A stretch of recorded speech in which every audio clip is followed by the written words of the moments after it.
Felix Tshisekedi, rais wa Kongo, aliamua kupambana na Rwanda hadi afukuze Rwanda kwa udongo wa mababu zake.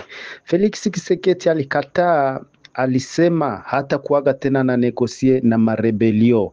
Nchi ya Kongo ijisimame ko iweze kuwa napigana na marebelion zote ambazo Rwanda inasaidia. Amesimama kwa ujasiri na nguvu leo ndani ya nyumba ya Umoja wa Mataifa. Huyu Felix Tshisekedi alisema kwa kinywa chake, alisema tunaomba kuondolewa kwa majeshi ya Kongo, kwa majeshi ya Rwanda nchini Kongo, kama vile imesainiwa mkataba wa Washington tazini Kongo na Rwanda. Mkataba huu haujatiwa mwaksio, lakini tunaomba Rwanda iondoe majeshi yake.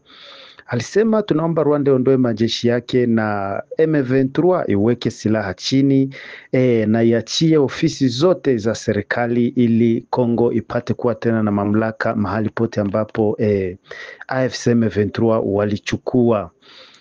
Basi alisema tunaomba kuondolewa kwa majeshi ya Rwanda na kusimamisha kusaidia M23 na kusimamisha misaada zote ambazo Rwanda inasaidia M23. Hapo ni Felix akisimama akiambia Rwanda na akiambia dunia na kuachia, na tunaomba M23 kuachia serikali sehemu zote walizozichukua Bukavu, Goma na zingine sehemu. Na ameongezea akasema hizo sehemu waziachilie bila kondisio. Felix Tshisekedi anajisimameko, ana nguvu, ijapokuwa ba mercenaires bake Rwanda ilibekamata Goma, ikakamata Afrique du Sud, bado hajakatika nguvu. Anaendelea kununua vifaa vya vita, anaendelea kutreni maskari, anaendelea kutafuta nguvu mu matajiri wa Kongo kipesa, anaendelea kutafuta washirika. Mshirika wake mkuu sasa hivi ni nchi ya Marekani, ni mshirika wa Felix Tshisekedi. Ushirika huu wa Etats-Unis na Kongo ulitokea wakati Felix Tshisekedi, utawala wa Felix Tshisekedi uliandika barua na kumpelekea Donald Trump, wakasema tunawahitaji, tunawapa entere yenyu na sisi tunahitaji kuona entere yetu ndani ya hii vita.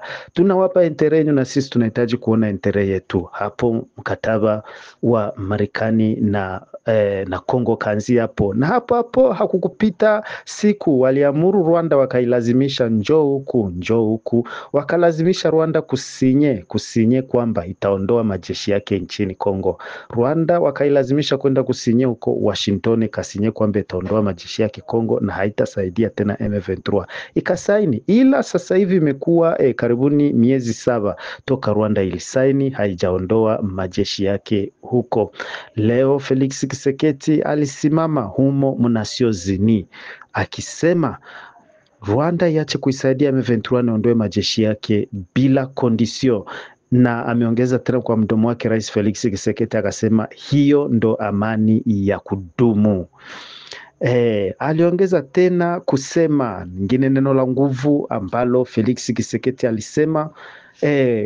alisema naomba ofisi hii ya Umoja wa Mataifa, ifuatilie kwa nguvu kutiwa muvitendo mkataba wa amani Kongo ilifanya na Rwanda, na pia agizo la Umoja wa Mataifa lililotolewa mwezi wa pili mwaka huu lililoagiza Rwanda kuondoa majeshi yake Kongo na M23 kuachia sehemu zote walizozikamata, na ofisi hii ikapanga jina, hiyo sheria ikaipanga jina ya resolution 2773. Kubenye banataka kuifuatilia vizuri bayone, iko kwenye Google tu andike resolution 2773, revolution 2773, utaiona, itapia hapo inasema Umoja wa Mataifa yani wale wa Umoja wa Mataifa, watu wa ambassador mainchi zenye zinakuwa kwa Umoja wa Mataifa zilivoti kwamba Rwanda iendelee na kufanya hiyo vita, wala isimame. Wakavote wakasema wanavote kwamba Rwanda iondoe majeshi yake kwa haraka sana, imeingia Kongo kinyume na sheria kuvuka mipaka ya Kongo. Mwingine aliyosema mipaka yaheshimiwe jana ndani ya Umoja wa Mataifa ni Rais Macron wa Ufaransa. Alisema mipaka ya Kongo iheshimiwe na walete tena tumaini ya amani kwa watu wa Mkivu. Amesema hivyo, akasema Felix Tshisekedi akasema Rwanda, akasema na hili agizo la resolution 2773 2773 litiwe mwagizo. Rwanda haijafuata, litiwe mwagizo, na kama Felix akaongeza tena kwa kinywa chake akasema, na kama hii haitiwe mwagizo, manake damu zitaendelea kumwangika. Hivyo ndo kisi Felix Tshisekedi alisema. Ni mimi sasa naongeza hapa, kabla ya hili agizo Rwanda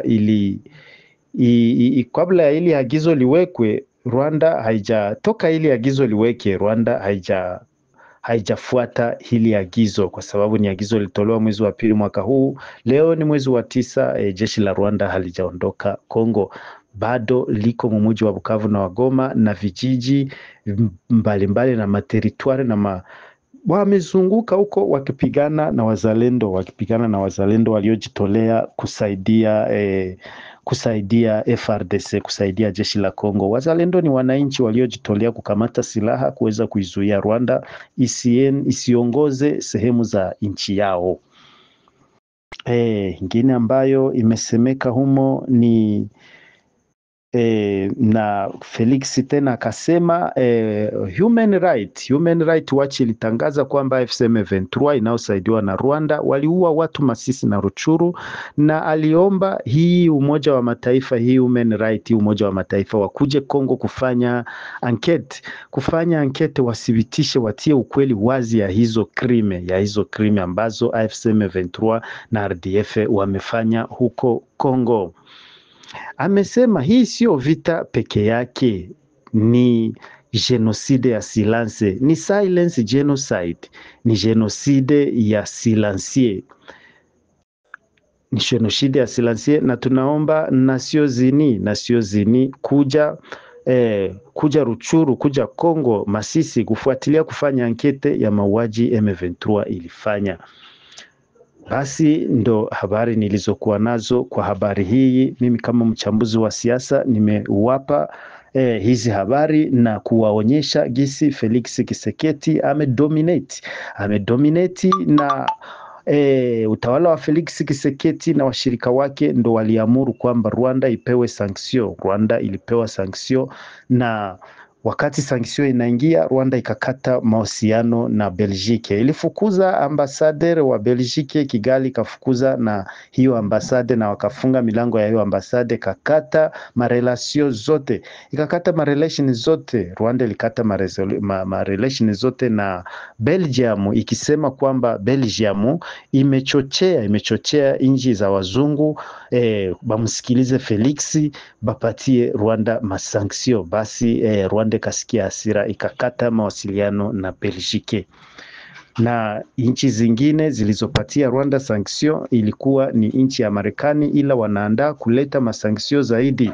Na Kigali, rais wa Rwanda alitangazia wananchi wake, njaa inakuja, mfunge mkanda, njaa inakuja. Alisema hivyo labda kwa sababu anajua hata toka huko na zingine sanction zitaongezeka.